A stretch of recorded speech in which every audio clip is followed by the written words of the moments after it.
Hello, everybody, and welcome back to Echoes of the Astral Sea and to the Dirty Dice Club's campaign. Welcome, everybody. Welcome back. Welcome. I don't know why I keep saying that, but here we are, trying to find the energy for today. All right. To get started, you of course have me, your wonderful and lovely DM. At least I hope so. Mark, joining me, playing Skarok, our bugbear, is. Alex, how we doing tonight, people? Hope you guys had a great Thanksgiving holiday. It's great to be back.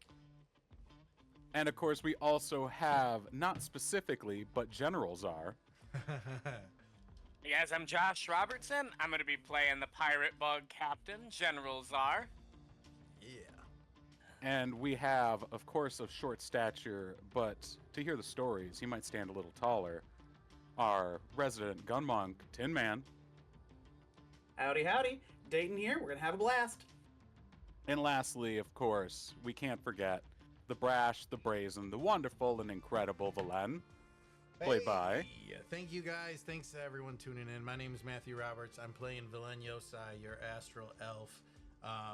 I want to say thank you to everyone that tuned in last week for our behind the scenes stream. Everyone that's tuning in tonight that showed up for the pre-show. We had some fun battles and some fun stuff. Some news. We just got out of the holidays. We got a lot of new merch for the holidays up. Please check it out. Share, like, send this to a friend who enjoys to get silly and play in their imagination with friends.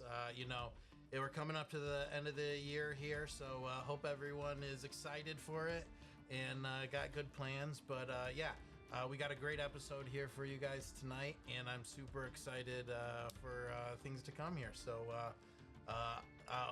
I wanted to kind of do one interesting fact about all of our characters here before we jumped into it. Valen's interesting fact for the night is he's deathly afraid of clowns. So I don't know, if we're gonna find out why this episode. But yeah, we teased it a little bit already. Just a tad. Yeah. So, and it would be rude of me not to say. And of course, because she's wonderful in her own right, yes. Miss Marina is here as our chat mod. You'll see her as UnlikelyCatNinja in the chat. Yes. For being one of our first and most wonderful fans and an incredible support to us. We're delighted to have her. And I think it's time to go ahead and jump into it. Yes. Alrighty. One final shout out to Liam and his D&D team for tuning in again tonight. Yeah. Thanks for tuning in. Big shout out to you every week. I know you're watching, so. And thank you for being here. Yeah. Alrighty. So let's go ahead and jump into our recap from our last session. Last time on Echo of the Astral Sea. Screeching metal, blinding torches, and gnashing saw blades light the room in a vicious cacophony of pointed violence toward Tinman and Valen. Choosing to stand and deliver, the two settle in and let their firearms speak for them, weaving and ducking through each other like a maddening tango of determined survival. Valen suffers an early injury, but he returns it in kind as a brilliant light rages in his chest and surges down his arm to infuse the next shot of his laser pistol with the energies granted him through the Starfire Pact, reducing the clockwork horror to molten metal on the floor. Earning him praise from his patron.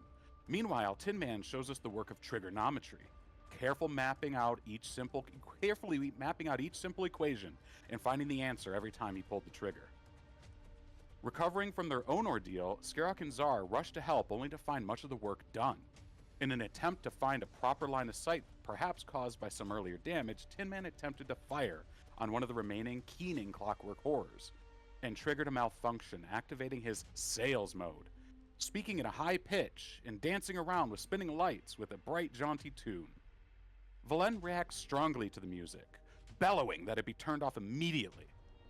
Skarok assists in finishing the final horror, and recently mortified by his involuntary action, Tinman sought the source of the pulsing blue light and the Fapple logo to find the torso and head of a barely living autognome kitted out in the gear of one of Fapple retrieval teams.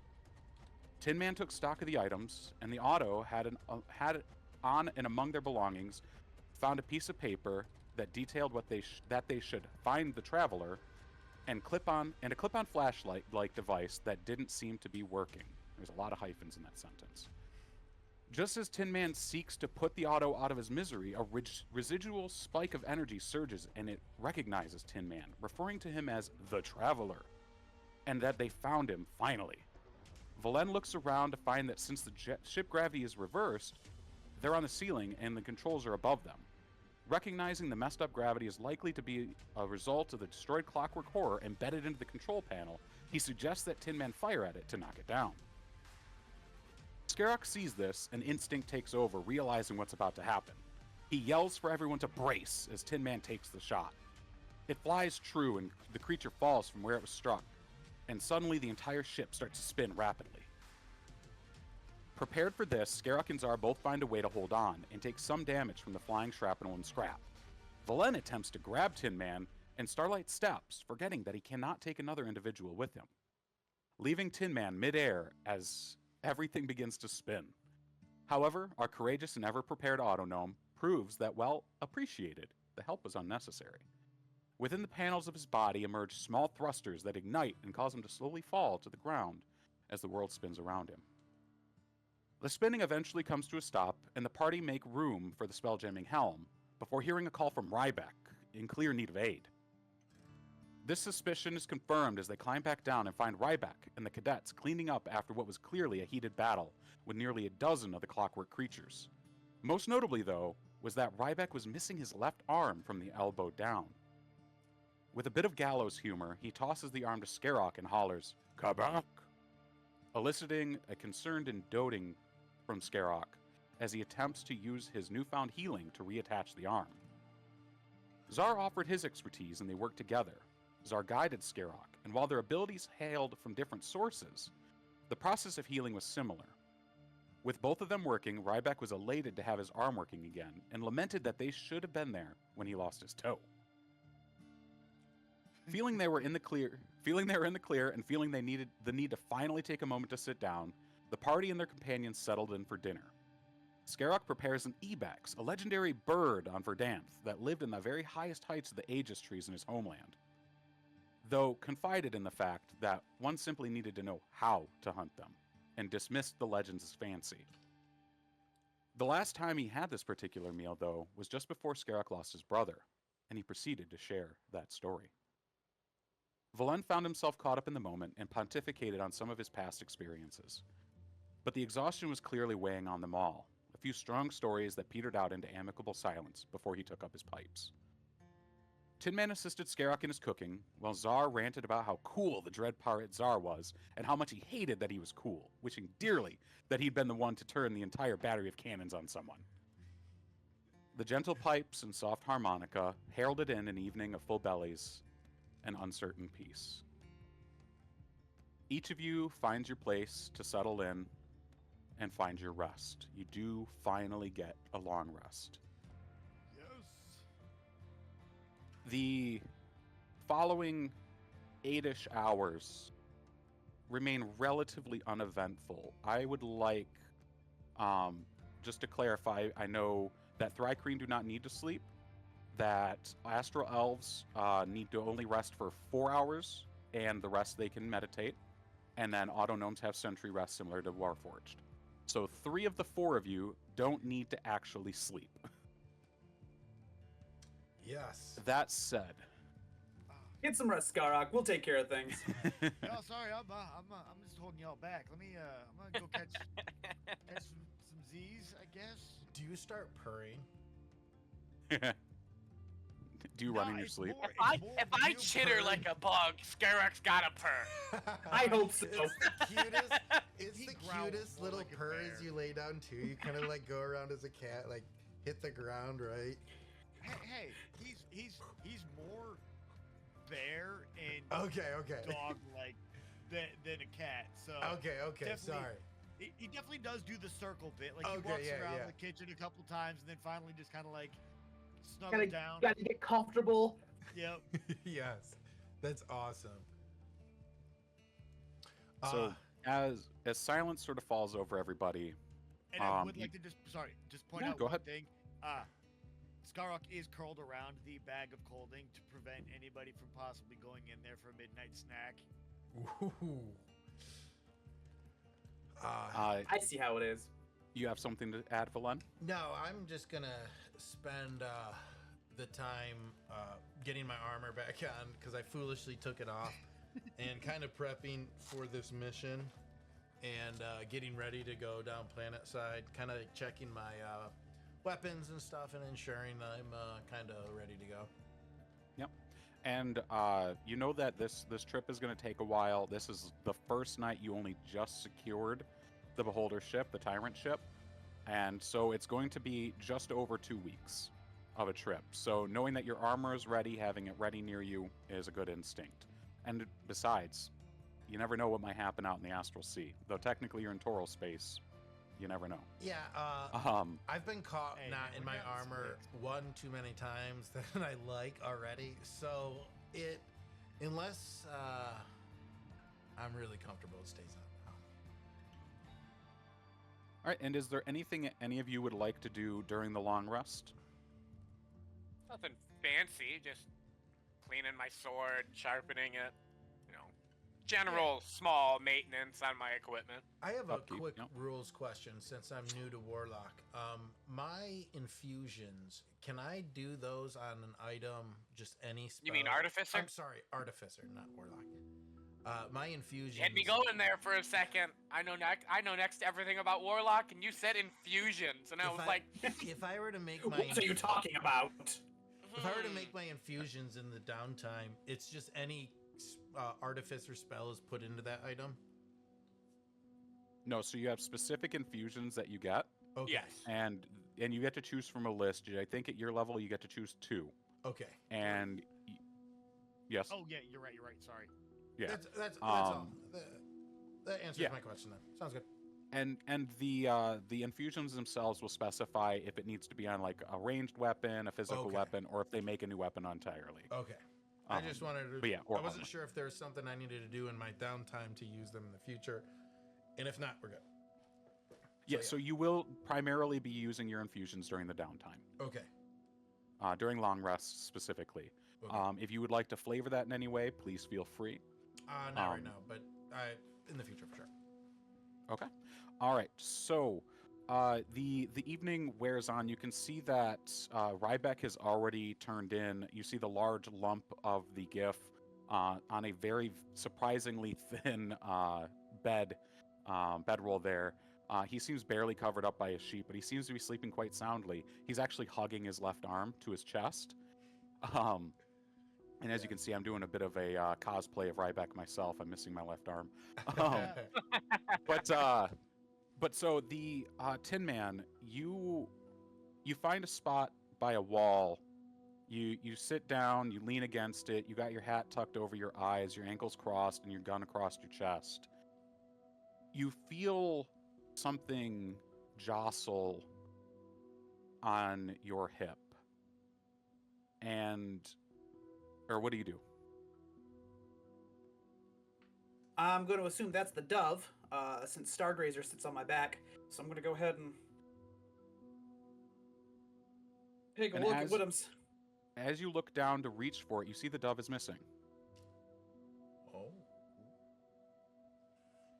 I'm immediately going to jump up. What in tarnate? Valen! Valen, you see my gun?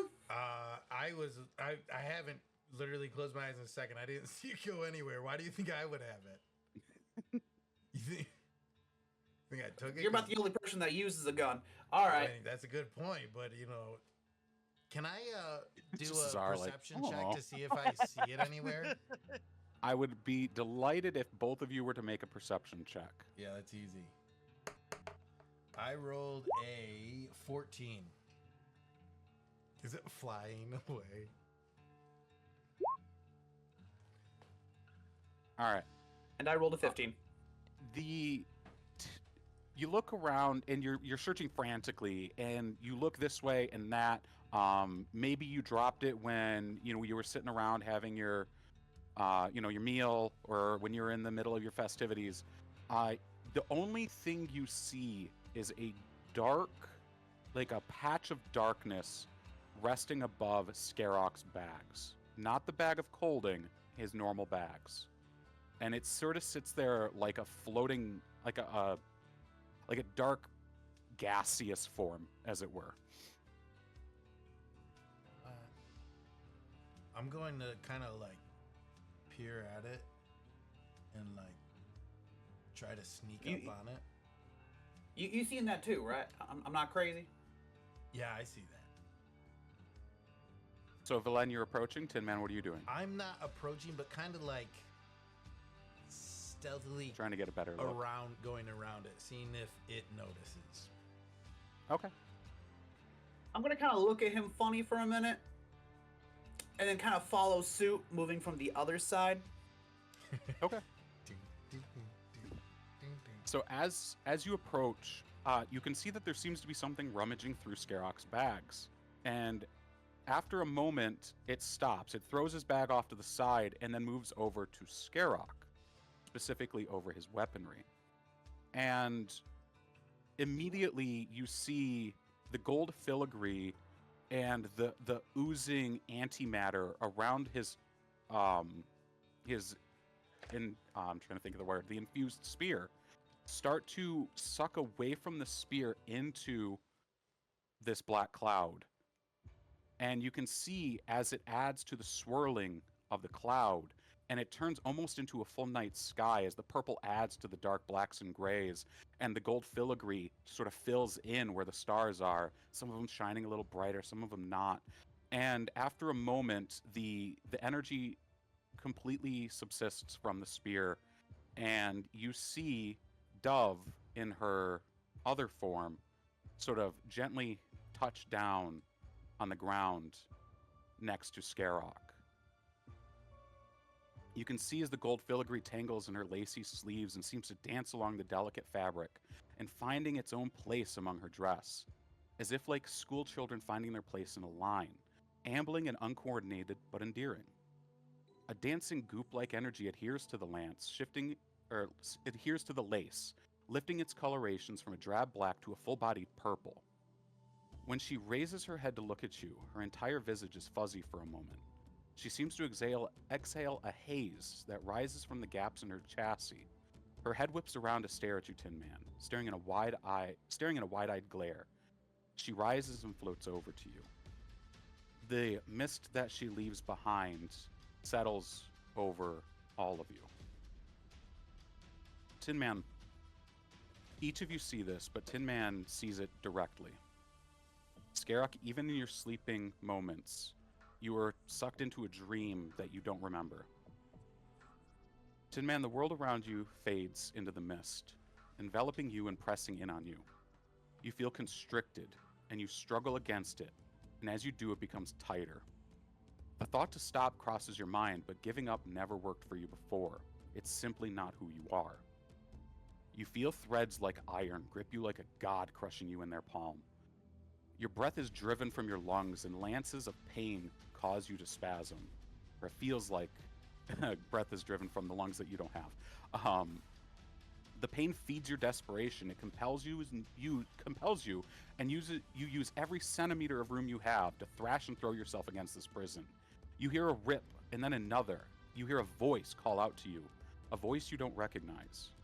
You feel hands grabbing you, gripping and pulling at something that's encasing you, urging you to keep fighting, to hold on, to please God be alive. No, gunmetal, please, you have to still be with me. The voice resolves into a delicate cadence, and the threads are pulled from your face. You involuntarily groan as you're freed from your constriction. Constriction again, though this time by two surprisingly strong arms. You're freed before being constricted again, though this time by two surprisingly strong arms. After you've had a chance to collect yourself, you realize now that this body is moving without your input. This isn't you. It's this gunmetal person. Looking around, you see yourself surrounded by trees that dissolve into the depths of the night just beyond. You look down and see a woman clutching you tightly. You can see your hands, gauntleted and metallic. Your arms are made of carved wood inlaid in a gunmetal chassis, built for blocking without a shield. You're built for combat, But on your palm, you see a symbol, an anvil with a hammer striking it, and the initial CF embedded into the anvil. The woman steps back after a moment, and your eyes are drawn to the long blade-shaped horns that protrude from the front of her forehead, standing perfectly straight as they jut out. They part through her pitch-black bob-cut hair that seems to stay perfectly straight when she moves. Her face is contorted into a vicious snarl, with a pair of fangs on both her bottom and top set of teeth that jut past her lips. The snarl doesn't seem to match the concern in her sharp eyes. You can see the glowing red of her pupils searching your darkened surroundings. A monotone voice breaks from your own lips. "We have to leave, Cinder. He's not here." Her eyes look past you into the trees beyond you and pause. With a small distance, you can see her skin is a cobalt color, a gentle silver blue, and you can almost see your reflection. A face made of metal pieces seemingly brutally molded for violent efficiency, and a pair of white circles set deep behind a heavy metal brow to form your eyes. "We should leave." Cinder's twisted mouth doesn't move, though she does speak in agreement, and you realize she's wearing a mask. Some visage of a vicious creature meant to elicit terror. You hear a soft gasp escape her, the only sound you hear before something heavy falls on your broad, heavily armored shoulders. Condensation of a hot, cloying breath beads on your cold armor. As your eyes turn to your shoulder, you see a midnight black paw pressing down and flex its claws. You mentally turn off the pain in your shoulder, refusing to acknowledge how easily its claws carve through your armor. The next few moments are a jumble of flashes and screaming. You hear a too delicate voice turn into a visceral scream. You don't know how long the fight went. The next time you can make sense of anything, you're pinned to the ground with the entire weight of this creature atop you. And the next, you see a flash of red strike its broadside. The creature jerks and you can feel it stiffen, and a moment later you hear the sounds of skin tearing and bone breaking. And then a sickening rip. You hear an elated scream, and a warm drops rain down on your body as the red streak emerges from the other side of the creature's torso and lands softly in the trampled grass nearby.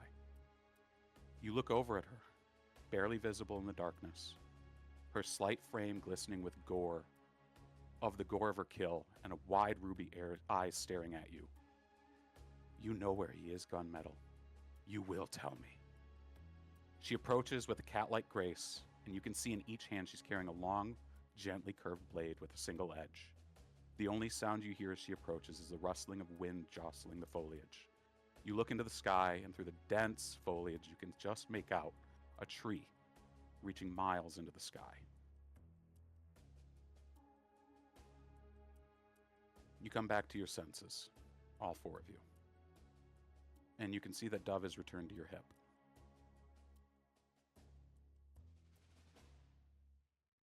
Well, that was something.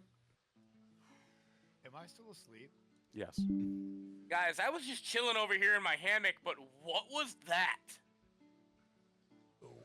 You can see that Mikan, Cricklet, Fred, and Ryback all seem to be twitching and grunting in their sleep, all seemingly affected by this as well.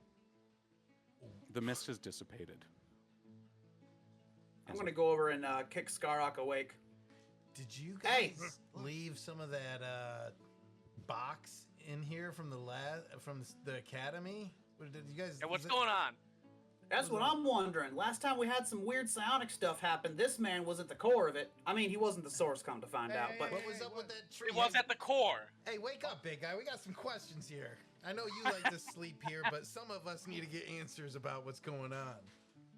So, Mark, I don't remember this dream, correct? You do. You do. Waking up feeling Tinman kick me, I will wake up near instantly, and within a flash, he's face to face with Tinman, and not realizing that I don't realize that it's not Tinman. I say, "How is it you know where I'm from?" Like, because like I only know one tree that big? He's up in my face, and let me take a little look here. All right, I keep my cool.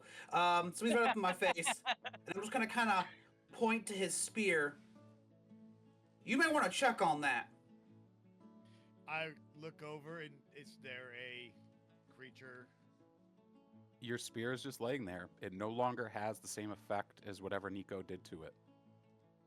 It's just laying there as a mundane spear.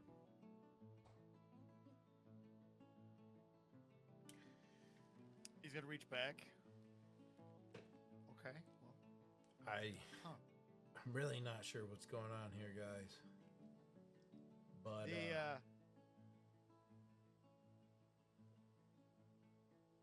what's that? yeah. No, I was gonna say the spear thing was a friend of mine. Gift from a friend of mine, kind of a it's called a prototype, and yeah, he threw it. Needs to come back. I'm going to pick it up and basically throw it at the wall. Does it come back? It does not. It sticks into the wall and stays there. All right, so he's the crazy one of the group, and we were all just mass hallucinating with him. What are you talking about? I'm not so certain about that. Truth be told, I saw that lady once before. It was a bit of a hallucination even then there, if I'm entirely honest with you. Gonna pull out the dove. It's got something to do with the silver liner. This is his old pistol. Guess got handed off to me through Blip. Blip's an old friend of his. Evidently, he ain't still with us no more. Blip inherited it, and somehow it found its way to my hands. Well, I don't think it's really right for me to hold on to it, but Blip was certain that's where it belonged. Last time it showed up in my hand, I saw that woman. As for that memory that wasn't mine, don't get me wrong, I've had false memories. Things get wired wrong sometimes, but you all saw that. That wasn't just me. Dayton. That gun's cursed. Tin Man, as you say memory, the word itself comes out as a jumble, and the rest of you sort of hear as the jumble comes out. It just comes out as gibberish. In the back of your head, Tin Man, you hear not past, future. Remember, What? omen. An Cursed. You think that was an omen? I can't explain it. I'm hearing voices. It's normally just a malfunction. Call me crazy, Valen.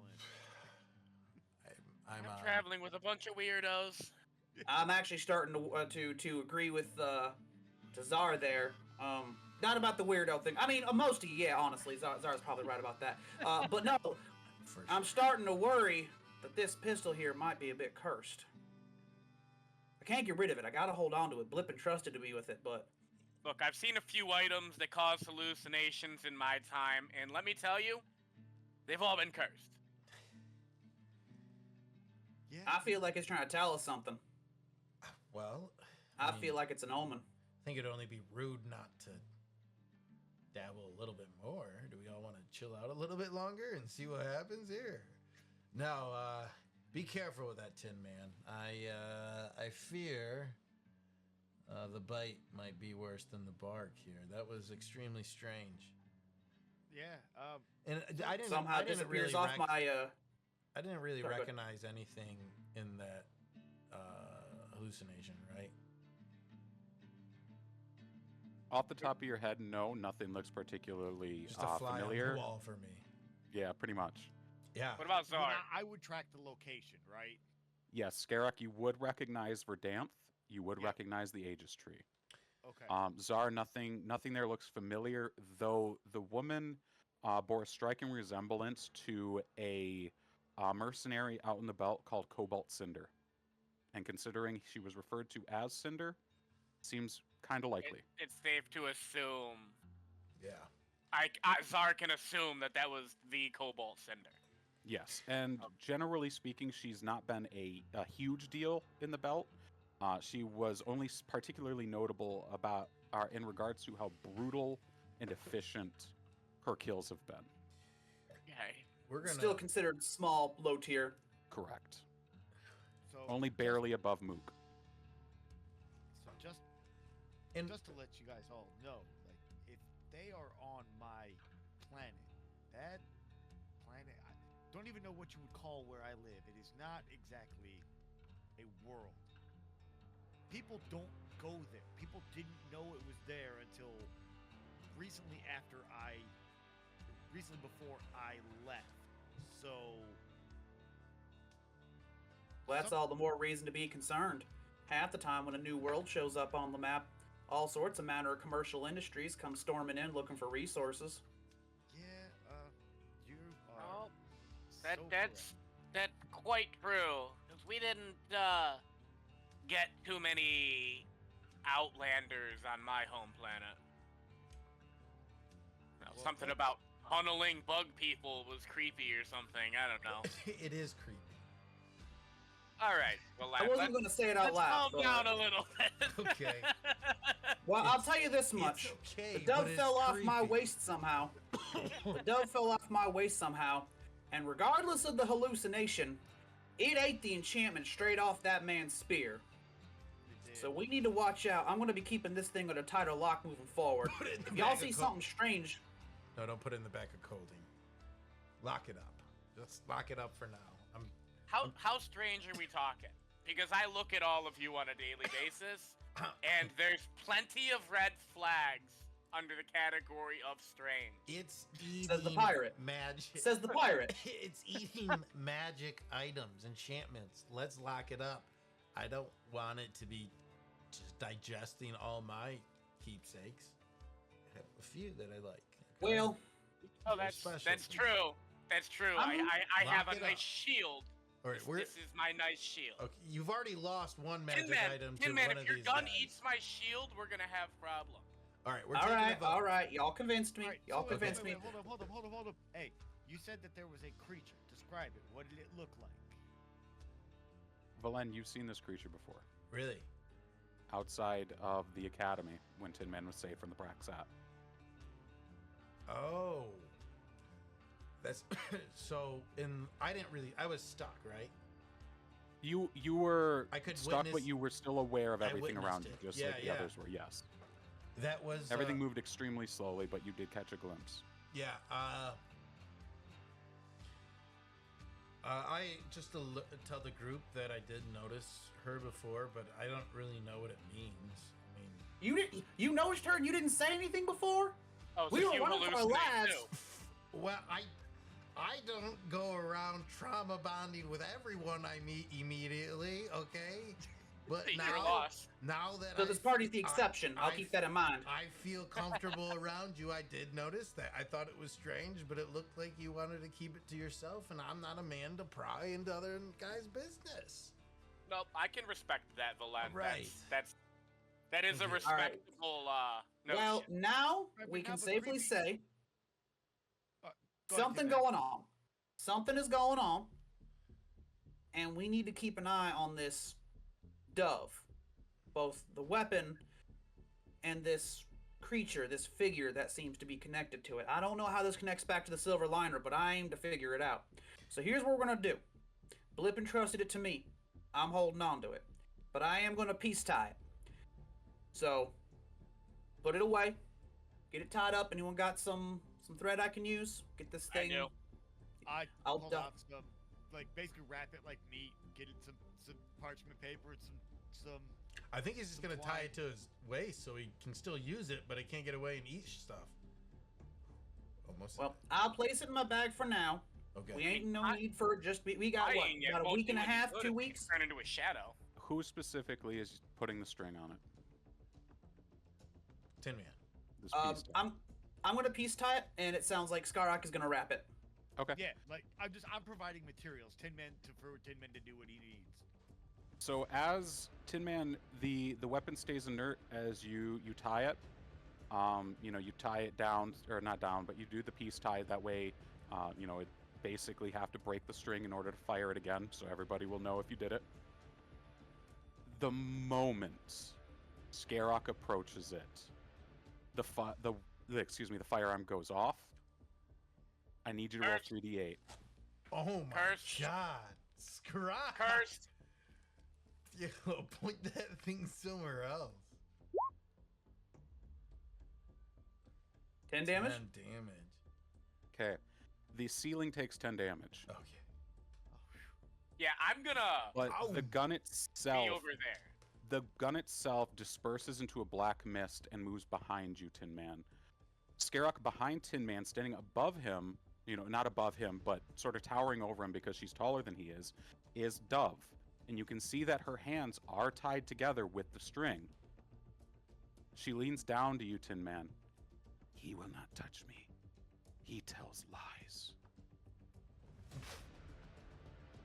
Understood. Okay, wait. Hang on a second. How far away? 10, is 15 she from- feet. 10, 15 feet? Mm-hmm. I have a 10-foot grasp. I literally snatch her, that- like, by the front. Oh, I'm gonna kind of put my hand up. Slow down. Slow down. And as you both react at the same time, Skarok, you see the dove leveled at your face. As you have reached for one arm, she's got the other one up, aiming her own weapon at you. So much for peace, Ty. We got the gopher out of the hole. Let's ease up a moment. This was a beholder ship, wasn't it? You don't think there's any, leftover psychic resonance or anything, do you? Sorry. I'm just trying to make sense of this. Okay. So, how are you? You see the weapon go back down and her hands reappear tied. And then she returns inert to the weapon on your hip. Okay. So When we can we all get agree back- and head you call me first. the crazy one. All right. I admit, I might be the crazy one here. Can we agree on that? It's alive. Well, I mean, nah, I only ever heard it as myth and legend. It ain't really my business, but evidently living weapons ain't unheard of.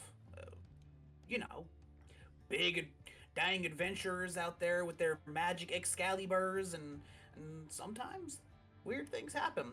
Silverliner was a heck of a shot. The man was legendary in the belt, but I never would have thought him to be the sort to carry around something like this. I apologize, gentlemen. But do you think you can keep it in control here? That's the real question here. I'm hoping, but I'll be honest, I'm not quite so certain at this point. Tinman, that gun doesn't happen to be demonic, does it? I never knew nothing about Silverliner having dabbles with demons, but I mean, out in the belt, anything's possible. Hey, if we get out of here, I should say when we get out of here, I know a person we could probably look at that. Might Is be it able an to- exorcist? No, I'm not against this idea. no, he's not. But Let's just keep a close eye on it, and everyone lock up your magic items. And if that thing gets close to anything on me, we're gonna have some problems, Tim. I do not doubt that. His shield into his shirt. Closes his coat. You can't have this. As you sort of tuck your magic items away protectively, she appears again behind Tin Man, though this time just sort of chest up, sort of the weapon still at your side. I take a have no- firm step backwards.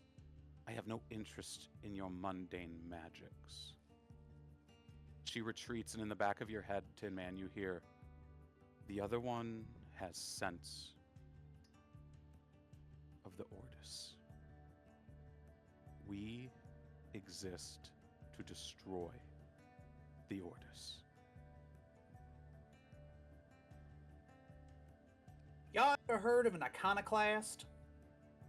A what? No. It's a special kind of monk or priest, paladin sometimes. You were talking about fiends? Their job is to basically go around and destroy evil artifacts, fiendish totems, things that cause trouble for people. Magic items like that, you can't destroy them too easy. I think you know that perfectly well, Skarok. That ain't an easy enchantment to get rid of, right? How long you had that spear for? Mark, how long would You would have had Nico's enchantment for roughly 4 or 5 months now. Okay. Or no, yes, 4 or 5 months. So would have been prior to the mining camp. Correct. Okay. I mean, a decent amount of time. I'm about probably a couple months here. Look, we left my planet. We got attacked, and I found myself with Nico. He became a good buddy of mine. We did all sorts of things, and next thing I know, I went to mining craft, and then I'm here at the academy. It's like life's been a little bit strange, so for her to just take that is, yeah. I hate to say that I'm hearing voices in my head, but I'm hearing voices in my head. She speaks, but she also they're not wants to mine. speak to me. For once. For once. But she don't seem to like wherever that enchantment came from. You said you got someone who can look at this. Would it happen to be that Nico feller? Yeah. I think we're gonna want to talk to him. We're gonna want to talk to somebody. That was freaky. What did she say anything? What did she mention? She mentioned that Objection, apparently leading the witness. she mentioned that it's her job to destroy whatever that was. What was that word she used? Line? She said Ordis. Ordis. Ordis. But as you say it, it comes out as a mumble. Well, What? I'm sorry, Tinman. Can you repeat that? I don't think I caught that. gonna kind of stop and think for a moment. Gonna look over at Szar. Can he think the word?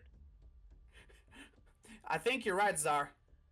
I think I might be cursed.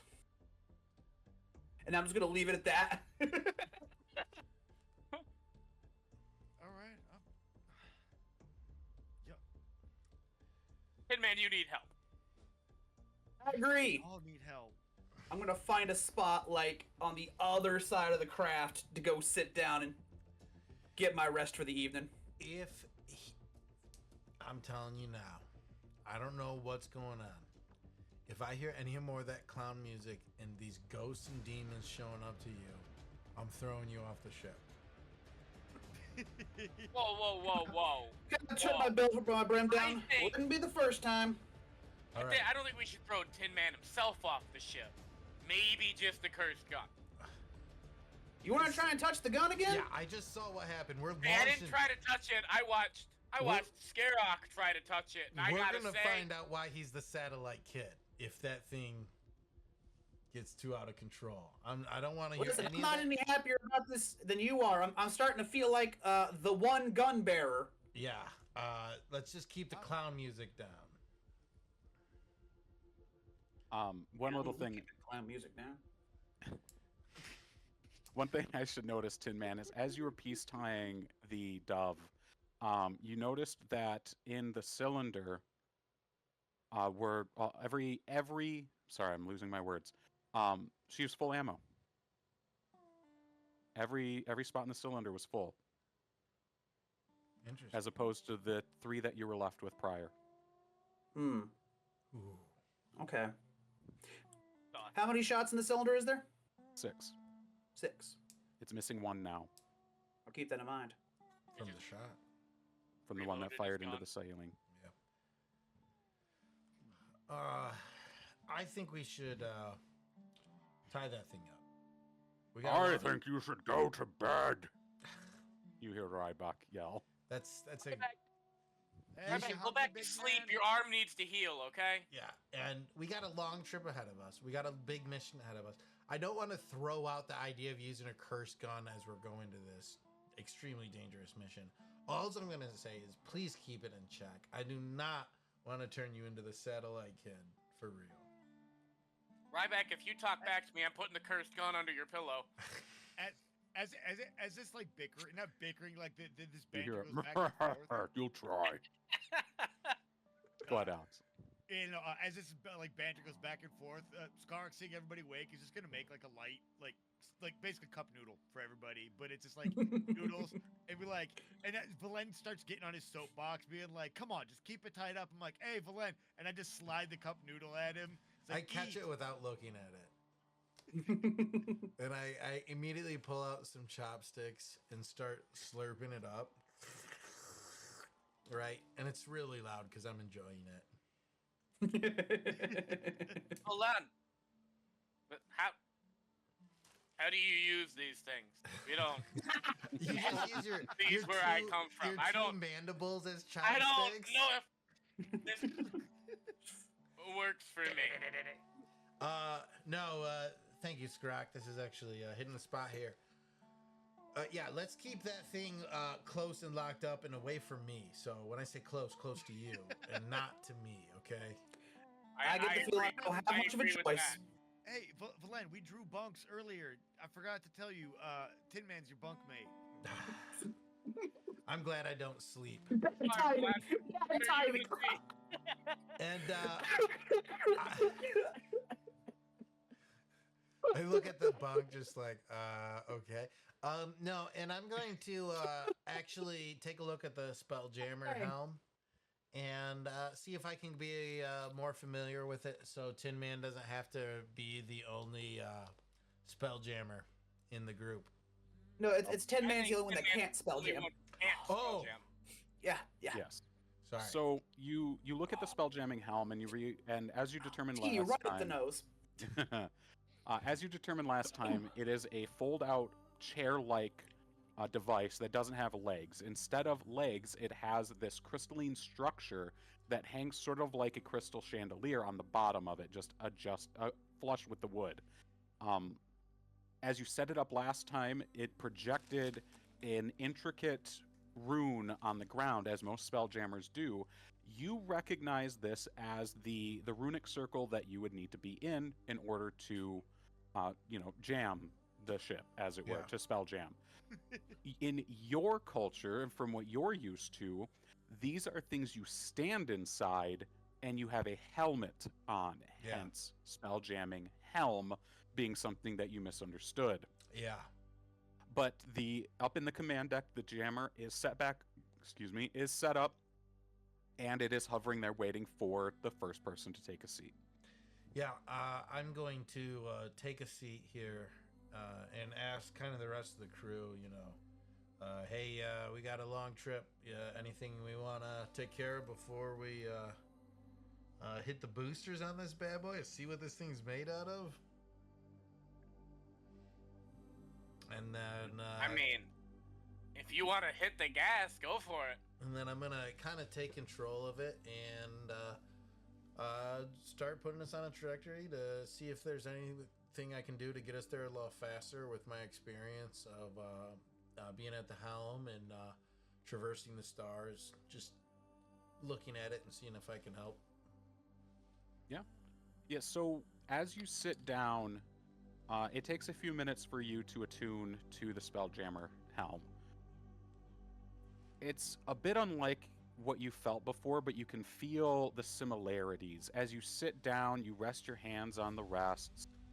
You can feel the energy of the ship sort of funneling through the rune beneath you and into the chair. Your consciousness sort of fades into a pinpoint and then expands to envelop the entire ship. You can feel every living individual in this ship right now. You can feel Toril just outside of your mental range. You know the presence is there. You have basically a mental radar of everything in your direct vicinity. You can feel the ship itself. And you Can he can feel the ghost? What's that? Can he feel the ghost? Can you feel the ghost? Valen, would you like to see if you can feel the ghost? I would like to, actually, yeah. I didn't think of Okay. it, but yes. As you're sort of delighting in the novelty of being able to be like, oh yeah, I could see Szar there. Oh, what an idiot. Oh, Tin Man, that's scary. Skarok. I mean, it was an okay salad. And then you realize you don't feel the ghost. You don't see Dove at all. Interesting. I'll just kind of take that as a mental note, and then as I don't see it, I'm gonna kind of like feel all the power between Furthermore. and let it rip. Let it open it up. All right. And as your consciousness envelops everything around you, the ship itself, you feel the ship almost anxious to be moving again. You can feel the proverbial dust shaking off of it as it shifts. And it takes a moment, like stretching muscles that haven't been worked in too long. And you feel the need to run, to sprint, to move, to fly. And you push, and the ship falls in. And unlike your experiences in the past with Stardust, the ship follows. It's not there with you. It's not a companion in this trip. It is the tool to an end. It's a bit cold in comparison to what you're used to, but it's functional and it can be made to be done. And you do. You make it do. Nice. I would like you to make a wisdom check, just a straight wisdom check, and then an insight check for me, please. Wisdom, I got an 18 and an insight. 3. Ouch. Okay. All right. So you're so wrapped up in this feeling of utter freedom once again. It's been too long since you've last been here. And you push. And you push hard. You want to go as fast as physically possible right now. You're stretching your legs. You want to move. You want to go. And you feel that similar raging energy in your heart, in your chest. And you feel a general constriction. And you push into the chair with that energy. And you push back into the ship with that energy. And you bring the ship alive with that energy. And everybody else, I want you to make a dexterity saving throw for me, please. Saw that Oh, coming. no. I was waiting for that. Please. Oh, that's not Tinman, good. Let's go. Skarok, sorry. That's not good. Sorry. What's Skarok get? I got All a right. 6. I got a 9. Yeah, Tinman hit it out with a crit save. Crit 20, yeah. Net With a 20. 26. I like All to right. think it was Boom, boom, boom. mid-breakdown of my hammock. Yeah, you're still in your hammock. It just sort of sits to the side and flips out of it. Yeah, It does a he's spinning. Scooby-Doo thing. Yeah. All right. Tinman, you see Valen go up with a spring and a step, and you kind of get the feeling that regardless of whether this ship is going to move quickly, it's going to move, and it's going to move quick, or not. You don't know, but you know it's going to move. So you take Skarok's own advice and you brace. And Skarok, Szar, Miken, Cricklet, and Rybeck don't take that advice. And they are all shoved over as the ship sort of lurches forward. And everybody sort of slides 10 feet along the ground, and all the gear slides 10 feet around the ground. The only two left standing in that spot are Tinman and Fred. Woo, Fred! And you sort of see Fred watch the others just sort of go past and go, and then he looks up. I wave as I go by. Oh, hey. What's up? All right. So yeah, the ship lurches, it jumps, and it speeds off. We are going to go into a bit of downtime, and I think this is a good time for us to take a break as well. Yep. I was about But to say that. what I want you each to do is, I mean, I already asked you to before the stream, consider what you're going to do with about 2 weeks of downtime. Yeah. Even if it's just hanging out, that's fine. But anyway, we're going to take our quick break. We'll be back in 5. Thank you. Be back soon.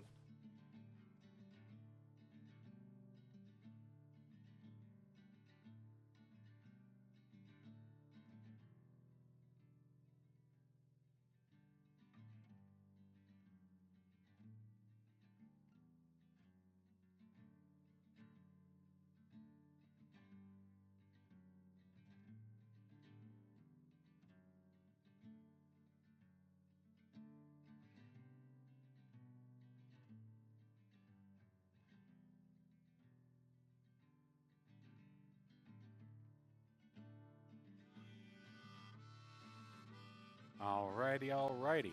Welcome back, everybody. It looks like we still need a moment for Day to get back. It's So we'll fine. just- He's over there consoling his cursed gun. Yeah. Don't worry, he didn't want to hurt you, really. You just scared everybody. It's Is okay. this curse gun in the room with you right now, Tin Man? It's okay. It's okay. It's friendly.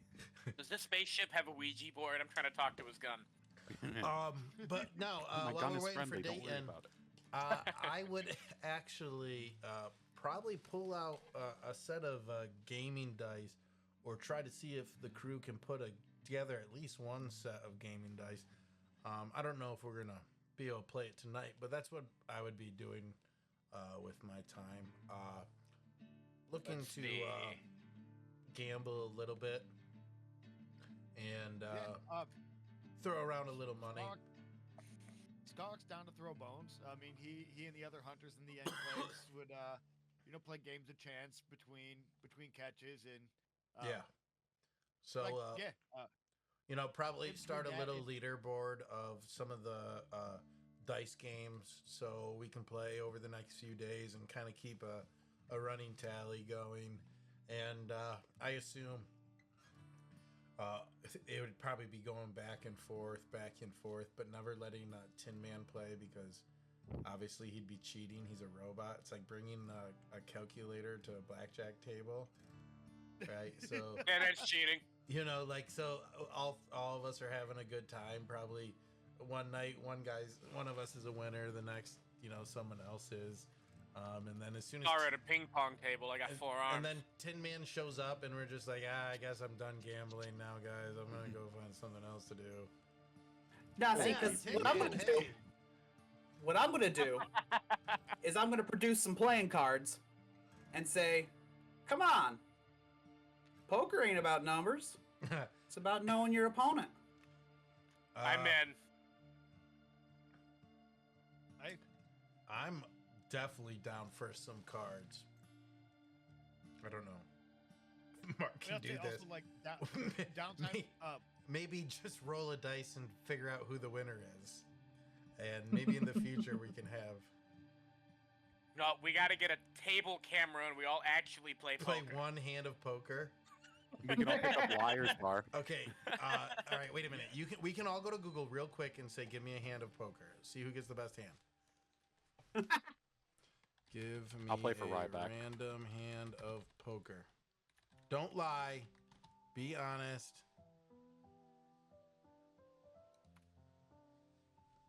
Oh, this is. Give me a Texas random Hold'em poker hand hand. generator. Oh, okay. There it is. We don't want Texas Hold'em because we have the river. You just want a normal one. Oh, right. Well, I Oh. don't know. All right, Shit, I that's got the only poker I actually know how to play. I got a All right. 2-3, so I'm not What do you- winning how- shit. Dude, I failed. like, Which one did you do, Matt? Just generator mix. All right, that doesn't work very Okay. well. Let's move on. Ryback Hang got on. 4 and a 5 of spades. Yo, look, All I right. got a royal flush. Generate. Good. Okay, I got a Skarok queen got and an 8. Skarok pulled a royal flush. No, All right. Excuse me? Skarok pulls a royal flush, and you listen as, while the next games go on, he continues to complain and rant and rave about the well-to-do nobles of his homeland. We'll probably all continue just betting and gambling and having fun. Always, obviously, keeping a watchful eye for the robot. Obviously, Return of the I Gungos. would like to say one thing that Skarok will do during the downtime is Mhm. just he's not one to sit around as well. Like he's generally always out hunting, doing something. So basically he's gonna climb the shafts. Like he's going to basically try and speed run up the walls and just basically do kind of like a training routine. And- He's got and- zoomies. But no, he's just gonna basically just kind of climb the shafts and try and egg Valen into a race. Be like, hey, I'll race you to the top. I would generally take you up on that, and I just start sprinting as fast as I can. All right, then let's have both of you make dexterity checks. Just Yeah, straight let's- dexterity. It's easy. Or make it acrobatics. All right. That's not going to be great for me. Can I make athletics? Oh, let's go! Let's Yes, go! go ahead and do athletics if you prefer, Skarok. Yeah, he's a, And I just take Skarok is off a hun- running that's a so 12. fast. Skarok, you're pretty sure that he That's used a natural 20 because you can't see Yeah. it though. Yeah. with a natural 20. Skarok, you're convinced that to start off he used a starlight step. He got so far ahead so quick. No, come on, man. It's his exercise. Why are you cheating? He's already gone. He's beyond where he can And I'm hear like doing the running backwards thing when you like know you got it in the bag and like pointing at him. you. Yeah. All right. Tin Man goes. Are you enjoying? Tin Man catches up with Skarok, those little legs. What about exercise? Valen, you're a little surprised to see that Rybek's keeping up with you. As I'm kind of running backwards, I look over. I'm like, "Whoa, what the heck?" And I turn around and just start sprinting even harder. Then, like, "Oh God, what the heck? Where'd he come from?" And it's a little intimidating to have such a large creature barreling down on you from behind. So you managed to get ahead of him. Everybody else is keeping pace. You and Rybek have taken the lead. You're pulling ahead of Rybek, but everyone else is keeping pace. I love how we all got sucked into Skarok's zoomies. Like, is this what cabin fever looks like? How long have we been out here? Is this on the second week? Please tell me this isn't in the first 3 days. It's the second day you've all been together. Oh my god! We're not gonna last the week. Go ahead, Alex. No, you said no. This is just like you were just asking like, what we wanted to do. This is one of the things that we would have. Yeah, done. we did Yes. gambling, we did racing. There's a training room on this ship, right? No. This is like one of those. This is like one of those things where Well, it's I'm- like, Zar's If you gonna ever- spend the time and make one. if a bunch of guys are ever bored, just ask them what their favorite dinosaur is, and they'll Yeah. get excited. This is the equivalent to that. Ask them to do a foot race, Yeah. and they'll get excited. Look, And everyone look else. at that man! Look at that man! So as the rest of you take off, they get off to a slow start. Fred topples entirely, and Mikan falls into a light jog, realizing that he's never going to keep up. Cricklet tears past Valen, Szar, and Tinman. She's not quite keeping up with Rybek, but she's up there. It's clear that someone's brought out the competitive spirit in Cricklet. This sucks. Zar's gonna take a seat, pull out his cigarettes, Just light his pipe. you pull out Tinman. You would recognize the brand that he has. It's Lumens. Lumens is a brand of tobacco they've made into cigarettes, pipe tobacco, what have you. The uniqueness of Lumens is that it creates these massive billowing clouds, and a lot of people basically can say that that's the trick that wizards use. They don't use any spell slots. They use this type of tobacco, but it also the clouds make a sort of pearlescent sheen as they billow up and float away, and they kind of maintain a structure for a little bit. They're also referred to as jellyfish cigs because they looks like a jellyfish floating up. I knew awesome. Gandalf was lying the whole time. That's awesome. How Lumen Red 100? More of a menthol guy myself. Oh, Oh, he's a cool guy. menthol doesn't sit well in these bug lungs of mine. Marlboro 100s? I hear it gives you bad breath. Anyway, Bold of you to assume I didn't already have that. his mouth is so small you can't smell it. Let's be honest, nobody's getting that close to my mouth. No, I would hope not. No. I don't know if anybody wants to. It's kind of a sordid affair up there. I mean, with all the crap you talk anyway. So you can tell that this is a come down episode after last one because now we're all just goofing around. So the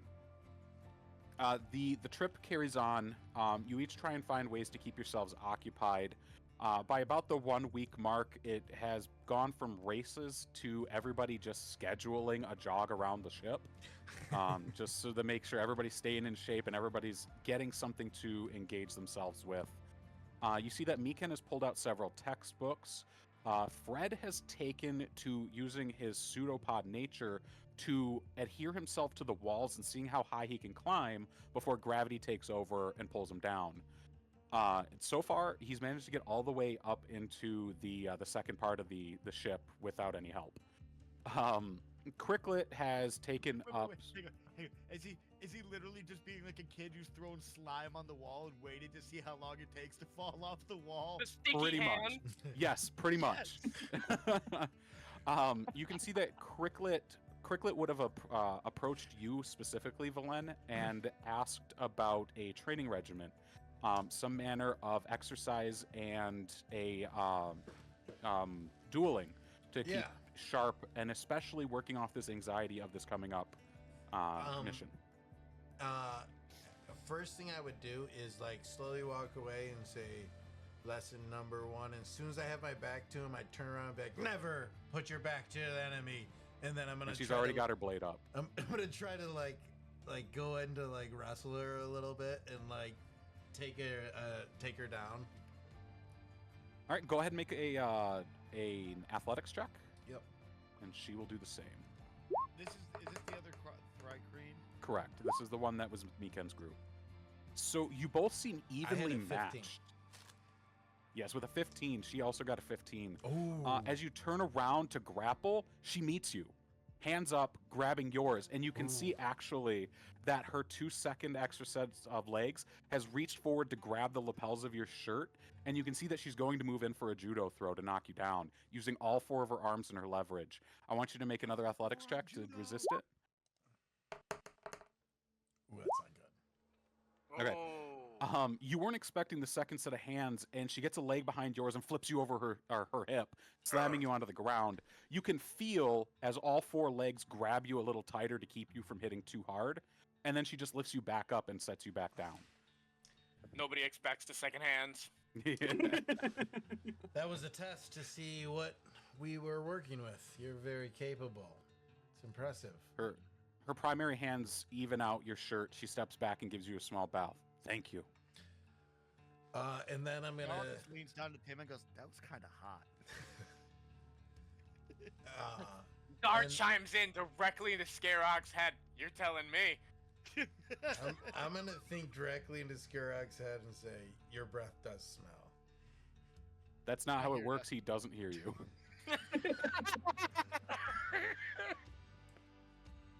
He projects. He's not psychic. He's just sitting there like, and then I hope Skarok's you like, can hear this. why is he staring at me? No, then I'll Yes, keep okay. that comment to myself because I wouldn't want her to hear me say that. Starting And, to kind of like her. After a little bit, you see that Rybeck seems to be the one enjoying this physicality the most. He's the one getting up in the morning. Skarok, you notice that he starts getting up ahead of you in order to cook breakfast, and you also recognize he's using seasonings now. That's not lard? He's using lard, but he's Oh, using okay. seasonings too. Sorry, I guess I got a little too far ahead of Baby myself. steps. Baby steps. Baby steps. I was also going to say that I was going to implement somewhat of a more laid back, but more stringent diet. It's not going to be like extravagant feast. It's like, hey, we've got a long trip. It's Yeah. supplies to go through. I'm not dipping into irreplaceable stuff. Just Yeah, we'll every celebrate day. when we're back on the ship. And you do still have 2 cases of food. yeah. So you know, So- and it's like, but it's not meager, but it's not like extravagant feast. Making Yeah. sure that it's rationed out and indulging here and Prepared there. for unforeseen circumstances, like And- getting trapped out in the middle of space somewhere. And Ryback follows. In fact, he starts offering his own suggestions on how to ration this out. You don't, or he hadn't mentioned it before, but you get the feeling that he spent a lot of time as a cook on ships. That's where his skill has come from. Admittedly, they're gift ships, so cooking isn't exactly a difficult deal. But the fact that he knows his way around his implements, he knows how to basically do all of this with his eyes closed, half asleep, without an arm. I mean, he has both arms, but he could do it with one. And so you recognize the skill that he employs here, even if he uses incredibly basic ingredients. Yeah. There's skill being employed. And also, like, with that, just to kind of bond with him, like, knowing that he knows, like, the cooking, like, seasoning, explaining why. It's like certain things go together, just to say, hey, you know, kind of the things that Skarok was taught by the other cooks out when, you know, in the enclaves, like, just explaining, like, if you want to bring out this flavor in, you know, said meat, you know, use these, and, like, just kind of gently pushing him to, like, hey, expand your palate. This is why, not just, you know, not just for fun. And as you explain specifically what kind of seasonings to use in different types of meats or different types of meals, different types of oils and stuff like that, you see it start to click in his mind. And as he eats it, it starts to make more sense to him. Oh, it's like when you have heavily armored enemies, you use grenades. You don't use small arms fire. Yeah. And when you have squishies like Valen over there, you could just use a blade. You could try. That face. You could try, that's for sure. Alex, Perhaps we will. Skarok, I have to ask. You know, certain cultures have different flavor palettes. Some countries are, you know, have a lot more salt in their Why don't you ask food. this Some in are character? a lot more spicy. Okay, yeah. Tinman will probably ask then, where you come from? What's sort of the preferred palate? You have to understand, I don't taste the way y'all do. If there's enough spice, I get a bit of a tangle. If there's enough salt, my gears start to grind a little bit. But it's not the same for me. But you know, I've talked enough with folks to get a feel for you know what constitutes sweet versus sour. Tell me, where you come from? What's sort of the preferred palate? You know, how does that function for y'all? It really depends on where you are. In Enverdant, there's 4 separate areas, and more have their own palates. The area I'm from was definitely more of a meat-based, but flavor-wise, it was sweet, but also on the spicy side. Like there was, you know, I come from the forest. It's hot. It's jungle-like. So, you know, the hot nights out, you want something that just that heat that brings a little bit of coolness with it afterwards. And so yeah, there's, you know, some heat, some meat, a lot of fresh fruit. It's a very good mix of fruits and spices. It's an interesting fare. Now, the sea folk, they do some excellent fish. Blend the salad, that little citrus dressing. Yeah, that was from them. That was delicious. I gotta come out your way sometime. This food sounds delicious. You know, I'd love to have you guys out there if they wouldn't kill you on sight. But you know, hey, we'll see when we get there. Do we have any cannons? Now, You know, Szar, if you do it, maybe it'll work. Mark, I think I'd look really cool shooting a cannon for no You- particular reason. you had said in the past of a dice game that we could play. Is that available to play or no? This instant, no, because Okay. I haven't looked back on the rules in a very long time. Fair enough. I wasn't too sure. Good try. I appreciate it though. Yes. I'll make sure to have that ready next time we have some downtime. Yeah. All right. We can. As the downtime goes on, Mhm. Tinman will be keeping his distance. Just after that whole affair on the first night, you know, it's in his head. He is getting the feeling that it's a bad omen, and the reality is he now has this living weapon on his hip that he really can't control. You know, everyone's like, you better keep that thing under wraps. I am limited on what I can actually do here. So he is going to you know, he'll still come in and eat, and he'll still kind of enjoy. He'll be involved in the morning jog, but anyone with a passive perception above like a 15 will probably notice that he is starting to keep his distance throughout the adventure. When I get the chance, I will take some time to step outside the craft, which I can do, and kind of play around with the weapon, get more familiar with it. You know, I need to know it inside and out, get a better understanding of how it functions. It seems like it's got 6 shots and then after a certain period of time, it regenerates those shots. So I can't even feed it my own bullets. So I want to get real familiar with it, because this thing is, I've got Szar in my head telling me that it might be demonic, So I need to make sure I know this thing inside and out. Sure. So I would like for you to make an investigation check, and I want you to sort of talk me through how you're handling the dove.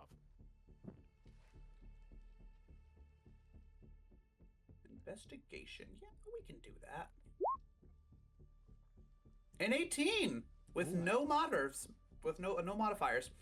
Yeah, so the whole reason I'm trying to put some space between me and the rest of the team and do this outside is because, it is genuinely a danger. It did genuinely damage an ally's weapon.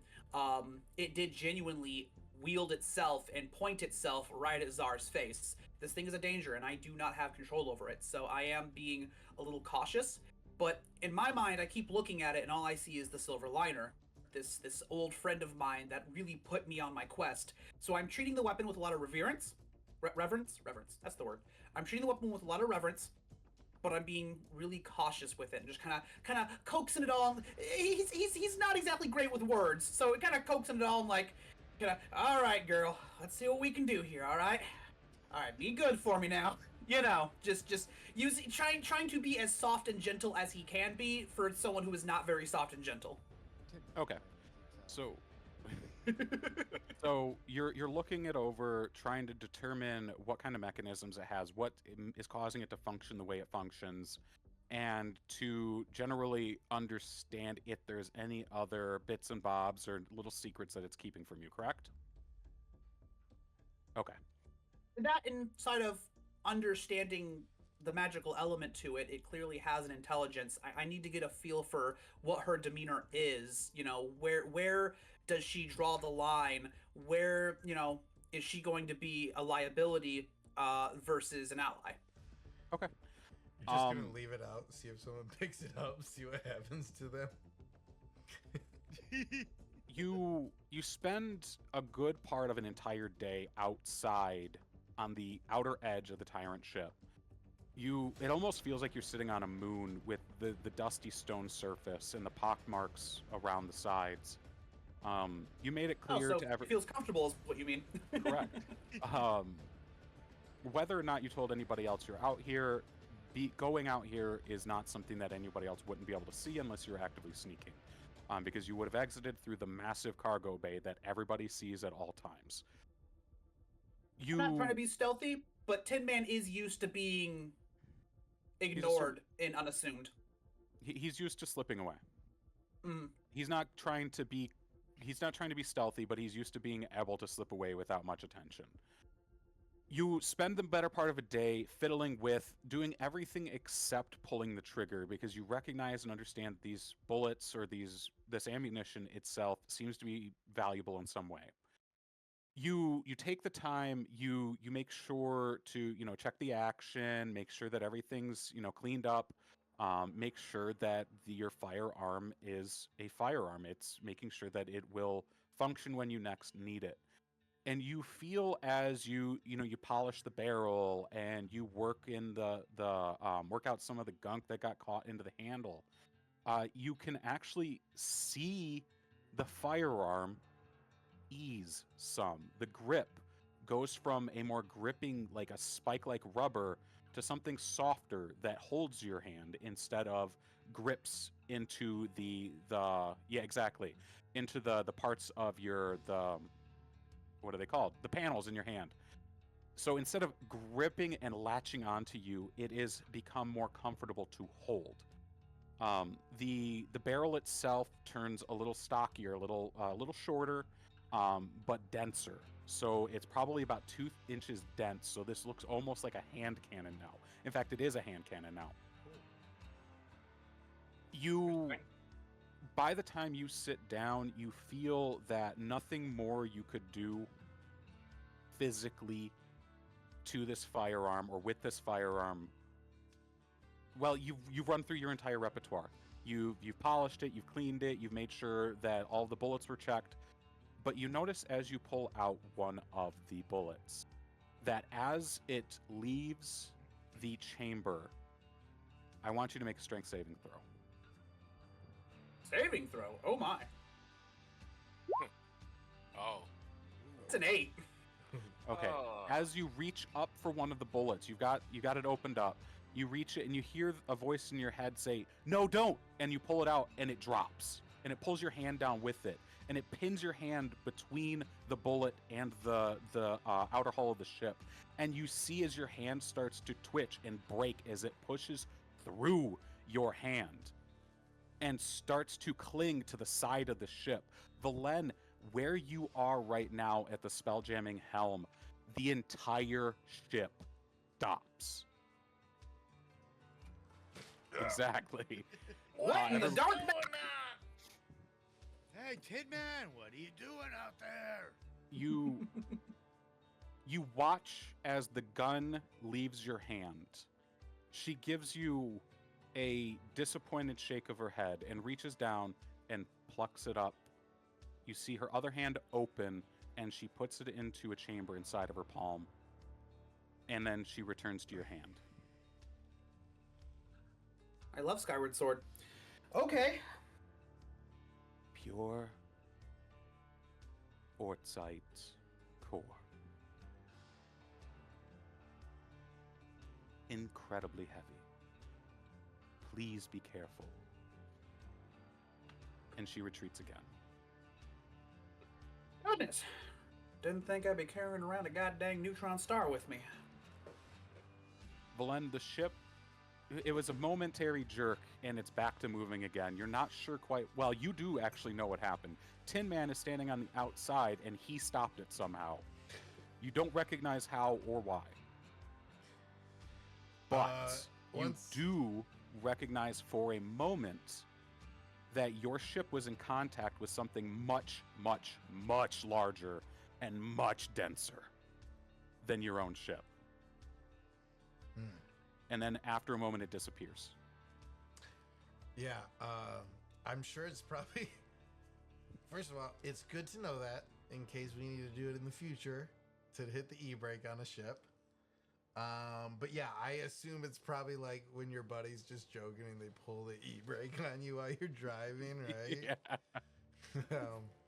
Drift! Right. Yeah. Now, That is not good for the transmission.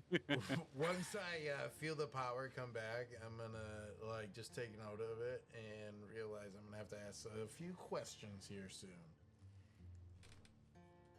Did you know that one Great. teaspoon of neutron star weighs around as much as 10 billion tons? You do now. I think we just learned that. Tinman, the specific metal that she referred to is ortzite. Ortsite. It is a super condensed metal that was found in I forget the name, but no, basically the veil beyond the belt, on the opposite side of the belt where most people don't traverse next to the belt itself. It's an incredibly dangerous area, but it's also fished for things that have basically floated through space and got caught up into this this gust of astral wind, as it were. It's not the gale force itself; it's on the opposite side of the belt.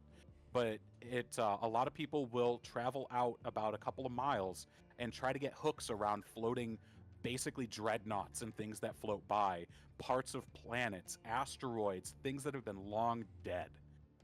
And people will fish for those. And that's how a lot of the unique and odd resources in the belt show up. And it was the original claim to the wealth in the belt, because that's where people found their basically a gold rush, as it were. Weird stuff from space.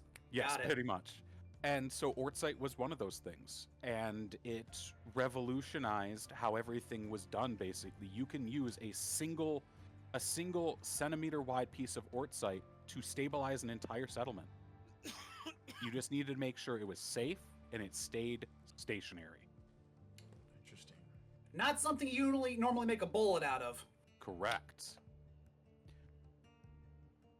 Doesn't seem to actually affect anything so long as it's still in the chamber. Interesting. The next week carries on, and you pass by several planets, None of you have been to Toriel Space before, so you don't recognize most of them. But it is a somber moment as you see and pass entire civilization. It's minimizing, it feels, as you see entire planets that have millions, probably billions of individuals on them just float past. It's genuinely unique in regards to experiences in the Astral Sea, as many of you haven't found yourselves in a system or a space, as it were. You floated freely in the Astral Sea. The closest was the belt itself. So to see so many people so close, yet so out of reach, is a little nerve-wracking. It's a little... it makes you nauseous a little bit, thinking that so many individuals, so many thinking beings could exist in such a small place. But you carry on. And as you continue on your trip, Valen, you feel the presence of Hakatha bear down on you. As each of you as you approach, you see that Hakatha is a disc-like planet, or a planet, yes. And in the center is about 1,000-mile tall mountain known as the Spindle. Many, if not almost all, of the denizens of Hakatha reside during their various wars of household in the Spindle. The outer edges of this, the foothills of the Spindle, as it were, are relatively there's not many people living there. Anybody who's heard of Hakatha will know that there's plenty of shore to go around, as it is a large disk of water. You approach Hakatha, and as you look at it from a distance, I would like to know what you were thinking and what you were going to do, Valen. I'm gonna bring the ship to a reasonable speed. I'm going to alert the crew that we are, planet ho, right? Coming up on your left is Hakatha. And let them know that we're within a half day of the planet. Prep yourself. This is the last chance to kind of go over battle plans, but we're going to be planet side here within an hour or two, or within a few hours. Yeah. And then as I see the planet get closer, does there look like there is a night and day to it, and maybe a better approach that we could take that would provide a little more cover to once we get there? So as you approach, you can see that the outer rim of this, you have the sun behind you. So whichever side you're approaching from is the day side. Yeah. That said, it is relatively dim out here as you are on the outer reaches of realm space. Yeah. So ultimately, both sides are going to be pretty dim regardless. The far side will be darker, but what you're meant to be looking out for is a cove with a cave nearby that is meant to have the dead drop nearby. Mert had mentioned that it will be on this side, and he didn't actually mention that. I'm saying that now because I forgot to mention it before. And so it will be on the sun side of Hakatha. Yeah, and as I see Hakatha and the shadows and where the sun is, I'm going to kind of alert the crew that it should be on the closest side near a cove, just like Mert had told us about 2 weeks ago. And we're going to bring it in. Yesterday. We're going to bring it in towards that cove. Boy, I should have looked for disguises in our downtime, but too late. So, yes. If Valen is like saying this and is it out loud, then like, it's a beholder planet, dude. I don't think any disguises are gonna really matter. I mean, I put googly eyes on my antenna. I could paint a giant mouth. Above table doing like a Little Rascals beholder would be hilarious. Anyways, okay. So I'm going to realize that we're getting close and we need to prep. And within the next few hours, you do bring yourself into the atmosphere, quote unquote, of Hakatha, and you do notice the cove. It's not difficult to find from this distance. It is very clear. You approach and you see a large cave mouth about 50 feet from the edge of this cove, where the cove goes in and then comes back out. You know, there's a body of water there. 50 feet up, there's the mouth of the cave. I would like to know how you are bringing in the tyrant ship, Valen. Do we, while we're coming in, do we see other ships coming, going, anything like that? Make a perception check. Anybody who's looking, and if more than one of you are, do it with its advantage. Only Yeah, one. I'm looking as well. So hit it with advantage. 21. So 19. Valen would have the best sort of vantage point, as his consciousness again is expanded beyond the ship itself. But visually, you don't see anything. Airspace is dead here. Valen, you feel similarly. At the very, very, very edges of your consciousness, you feel the sort of petering out of psionic energies, as they probably emanated from the spindle itself. But here, you're quite a ways away. I believe it's about several hundred miles. You're in the foothills of the spire. So Okay. you're quite a ways away, and the fact that those energies are reaching this far out is a little concerning. Okay, I'm- can I? Go ahead. Go ahead, Skarok. I am going to burn one of my spell slots and use the Ranger Primeval Awareness. Basically, for 1 minute, I can basically sense the presence of creatures within a mile of me. Aberrations, celestial, dragons, elementals, fae, fiends, and undead. Doesn't tell me where they are, but I can sense within a mile if any of that is there, which should tell me if we're clear. Okay, give me that list one more time. Aberrations. Mm-hmm. Just run through it. Dragons, elementals, fae, fiends, and undead. Okay. Not monstrosity. And not constructs. Nope. So, as you expand your own consciousness, you look inside and you feel the energies of Verdanth raging within you. And you use these to center yourself, to find the exact middle point between them.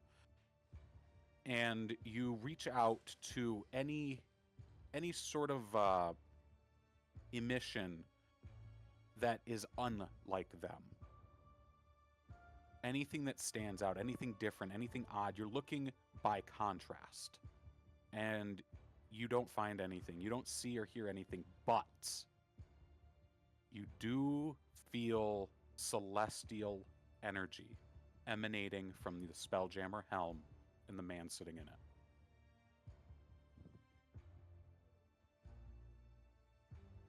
That's all you pick up on. Remember that time in Storm King's Thunder when you guys tried to use Detect Good and Evil and the whole party lit up like a friggin' Christmas tree? Do I Yeah. feel them? All right. You No, do not feel Skarok searching about. This is a skill, so it's inherent to him. He just Yes, saw Al? me in the Yeah, chair like, Fancy pantsy Rangers. that guy's got God energy. Rangers bled for that upgrade, okay? I was about to say, like, above They table, did.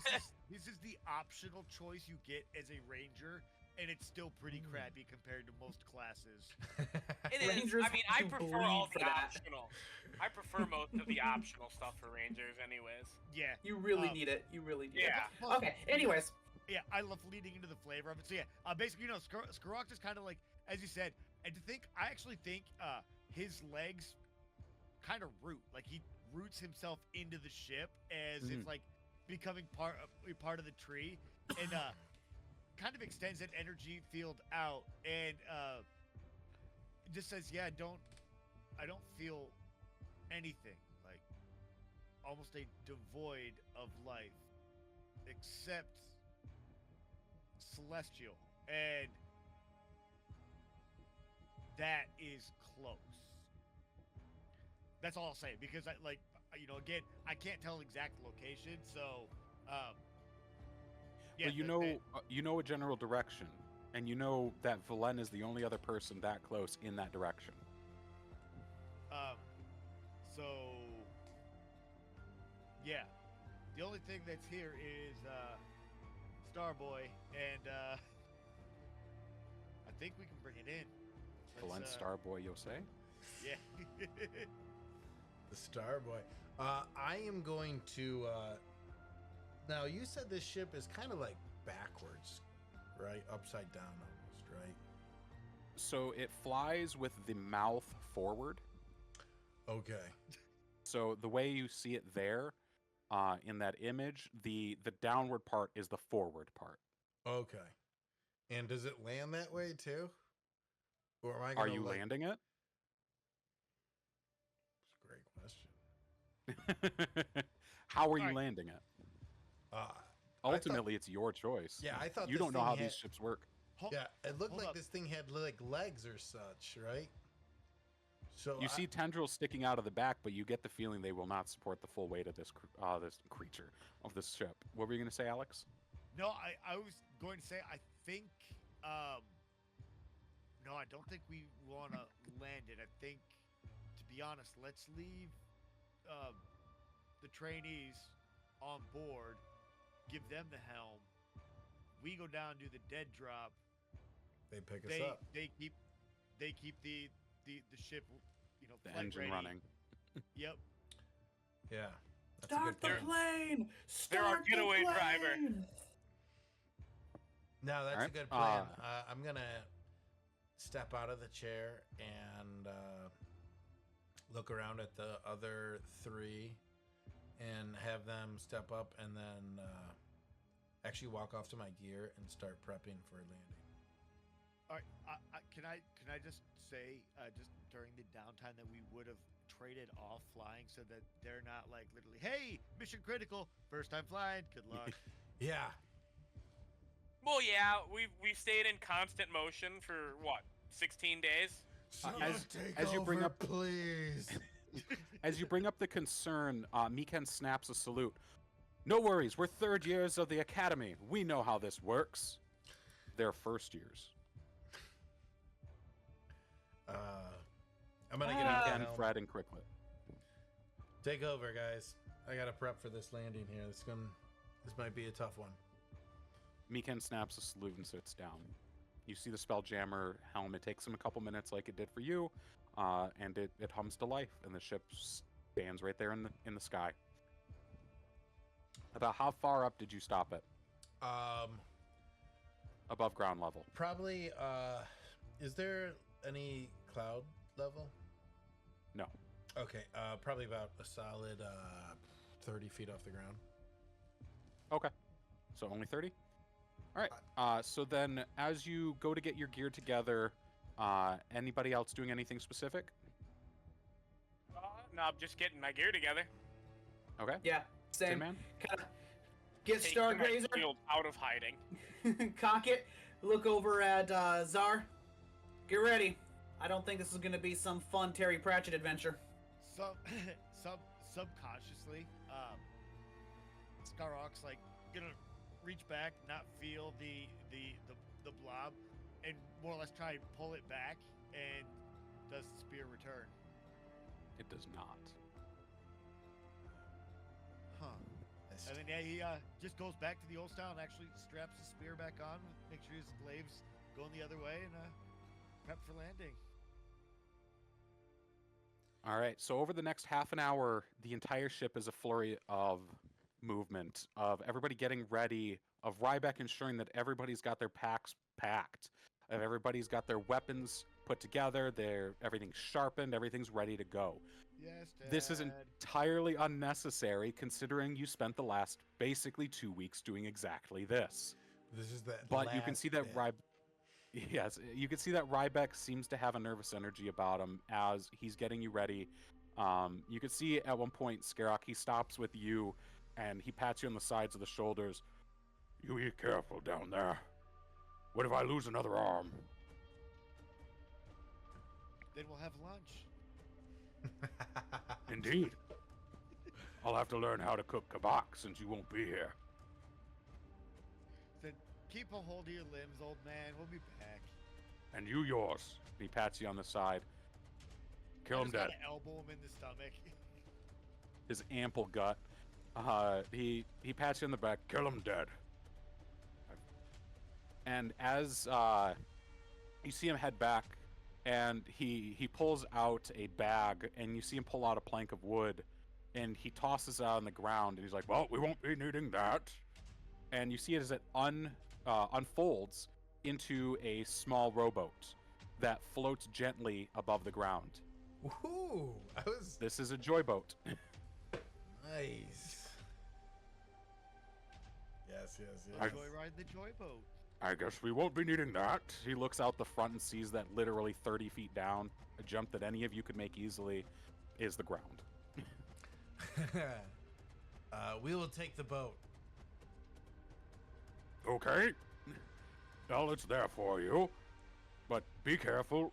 This should be an in and out. And I'm gonna immediately jump in the boat real quick. I'm like, guys, get in, hurry up, this thing's awesome. What do the rest of you do? You see Valen hop in. I dive right into the boat. And I like I'm take gonna that jump like stoic stance at the around. front, like leading the boat. I'm like, come on, guys, get in.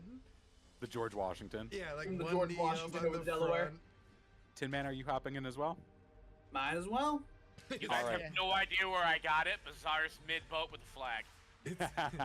It's like that scene from Ace Ventura when he gets in the dinghy just to go like 3 feet and get out. No, with that energy, Skarok's gonna grab onto the back of it with his longer arms and like just brace himself and basically like running push and jump in like a bobsled. Yeah. So running down the bottom curve of the so you're sort of running up a wall, as it were, because the gravity in the ship is its own. You run up this curve, and then you manage to get up, and you get some height as Valen is sitting at the front, just sort of making it go. And you push, you jump in the back, and it coasts out the front opening as you hit a ramp. And you go about 200 feet before the ship itself runs into the side of the foothills. And you're about 100 feet above the entrance to the, or not 100 feet. You're like 60 feet above the entrance to the cave itself. But as it went back, you flew into it. The ship is undamaged. You sort of roll down, and each of you land in or on the shore. You could see as the dark water, it looks to be sort of in the dim lighting, the water almost looks dark and menacing as it's just sort of a low wave that rolls in gently every so often. It's almost completely still. The water itself, while it washes up clear, the gravelly sand is a dark, like a peppered gravel, where it's a gray with black spots all over the pebbles and stuff like that. You could tell that this area wasn't just, or is in the middle of being broken down. It's not sand yet. And as it goes up further up the shore, you see these bits and pieces of rock start to be larger pieces that haven't broken down quite as far until it hits a small plateau about 10 feet ahead of the cave, where it becomes a sort of a dusty, sandy surface of solid stone. What would you like to do now that you're on the beach? You're about 50 feet from the entrance of the cave. I'm going to kind of jump off the front onto the ground and kind of look back, and with hand and arm signals, be like, point up to the front and kind of point out like the forward line to kind of like bunny hop while using cover on the way up. So as each of us get in position, we'll look back and kind of like, and then the next one will kind of go up as we move up. Okay. So you're gonna leapfrog to make Yeah. sure that everybody's covered on the back and the rear. Yep. Does everybody else fall in with this? What Yeah, order yeah. are we going? I get wait. Valen first. Before we jump into this, kind of retcon a little bit here. What exactly are we looking for here? As I just run into It's a the cave, dark- isn't it? like 60 feet up? Yes. It's You're a crate. looking for a cave that crate you're in the looking for cave? a dead drop that wasn't specified, and a package that looks to be roughly the size. Mert said was roughly the size of someone's head. Okay. Um, Okay. Aside from that, you were told that it had metals in it. That's it. All right. So nothing more descriptive than that. Just kind of, we're doing a recon pass. We're gonna spread out. We're gonna use cover and concealment, but we're gonna be trying to do a little recon, keeping our eyes up, but being as quiet as possible. Yeah, and by the nature of dead drops, they're meant to be nondescript. Yeah. Yes. Yep. Don't worry, guys. I think we're looking for a fake rock. This whole dang place is fake. It's also all rocks. Skarok is gonna start just sniffing. I'm guessing because it didn't. I guess sniffing for organic material. Like, does if it's a fake rock, it's going to have a scent of something familiar. I would like. Do try I and pick see up that he's smelling? I'm gonna be like, "What you got, boy? What you got? What you got?" Is little Tin Man stuck in the well? And Skarok just kind of goes like this as he's sniffing.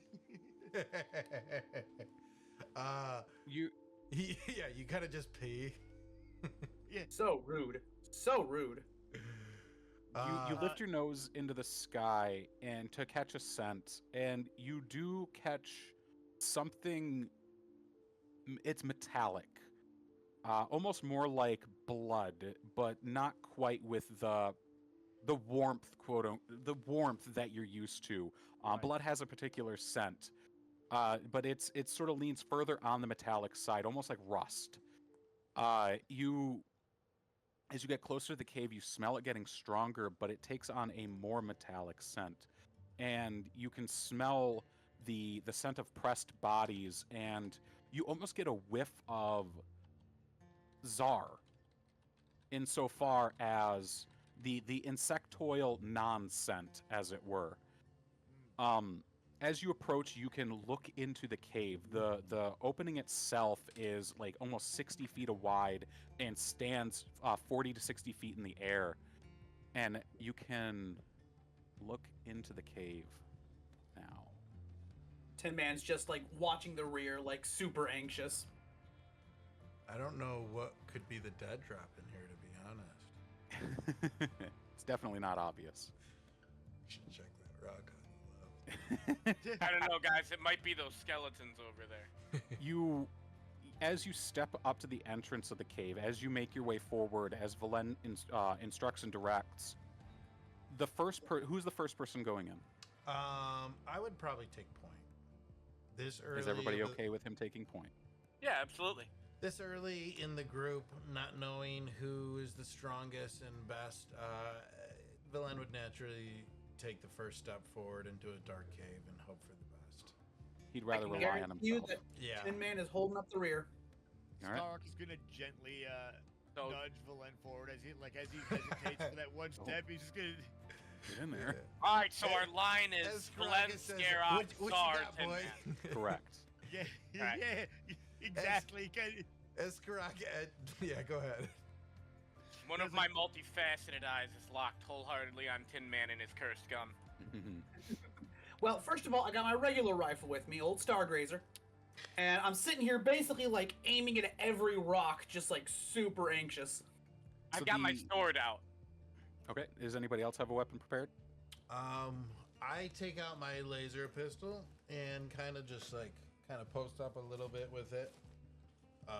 Yeah, Skarok's gonna be up towards where Valen is, with his glaive out, and actually, as he pulls it out, it's generally in the larger spear like shape. Not knowing what's going to come, he pulls the handle, and the blade rotates out, and it kind of looks like a giant like scythe. Nice. That's awesome. It's like the Dayton, like the switch axe in the new Mhm. Mhm. in Monster Hunter. Oh, So as you approach the mouth of this cave, inside it is, you can, because of how large the opening is, I said 60, it's 120. That's It different. a gentle light inside, so everything is dim, but you can see these two standing pillars. They don't quite reach the ceiling, that go up about 60 to 70 feet, and you can see coating the sides of them is this white membranous, like web-like substance. And in the web, you can see many bodies shifting and moving. You hear the skittering and chittering of ambient insectile-like creatures. You can see the ground itself is coated in this web-like substance. You can see a couple of up and forward to the right. Actually, Valen and Skarok, what are your passive perceptions? 14. 13. Okay. Oh, no. Oh, yeah. 13. Okay, so you can see that underneath the webs, you see multiple bodies shifting and moving. Nothing is moving around, just sort of shifting in place. Szar, you notice this before anyone else. On the right side here, you can see there seems to be a small opening, excuse me, in the ground. Let me get the right spot. Right here. Can you see that? No. I didn't draw it in the right spot. Right here. A small opening in the ground right about there. Oh, shoot. And you can see the back tail of some worm-like creature just sort of scuttle inside and down into the ground between the webs. And I think that might be a good spot for us to call it for the night. Oh! If I may? Yes, Just, you may. just one. Yes. Tin Man, anxious as he is, kind of presses himself right up against Szar. You know why beholders are always angry, right? Why? Because they can't sleep. They're cursed. Their dreams come to life. Yeah. Every So did thought, yours, every so I nightmare. get it. I'm telling you, this whole place is fake. They can dream it. It can be here. Tinman, as you're looking around, you kind of feel Dream of having arms. you kind of feel as this surety settles itself into you. You're certain that this place is fake, but as you see the movements and shift of chitin beneath the webs, you can actually see that whatever these creatures are, they have a silver gold gleam to their carapace. And you can see the long antennas with feathered ends reaching out and just sort of swaying in the sky. You recognize this as a variant of rust monster. One that is very present in the belt, was under control, and was bred specifically to consume non-ferrous metals. They have been referred to as no-ferros, in part as a reference to their scarab-like coloration, and in reference to the fact that they eat non-ferrous metals. I love I think- the mummy. And I think that is where we'll actually stop for the night. Awesome. Hey, guys, great That's episode. rough. Hey, thanks for everyone that Yes. tuned in on It's a TikTok little chilly and Twitch. this time, which Yes, is nice. thank you, guys. We Yes, got up thank to you for about showing 110 up. viewers. So thanks everyone for tuning in. Mark, take us away, buddy. Oh, sorry. No, you're good. All right, thank you so much for everybody coming in, watching, staying if you did. It was a delight. This was a little chiller of an episode as we're getting into this next little dungeon. We should be finishing up the Academy storyline here shortly, loose storyline because it goes directly into the other one. But yeah, again, thank you so much for everybody being here. Everybody have a wonderful evening, a happy holiday. Our next episode should be up a little before or just after Christmas. We'll be streaming ahead, but yeah, Yep. stay safe, stay warm. If you need to, please reach out for help if you need it. It's that time of year, and you know everybody deserves to be happy. But yeah, stay safe, stay warm. Yeah, we love you and guys. yes, love ya. So much love. Yes, and if nobody else has told you, we love you. Yes. But yeah, so don't forget to wash your dice, and next week we'll see you in the stars. See ya.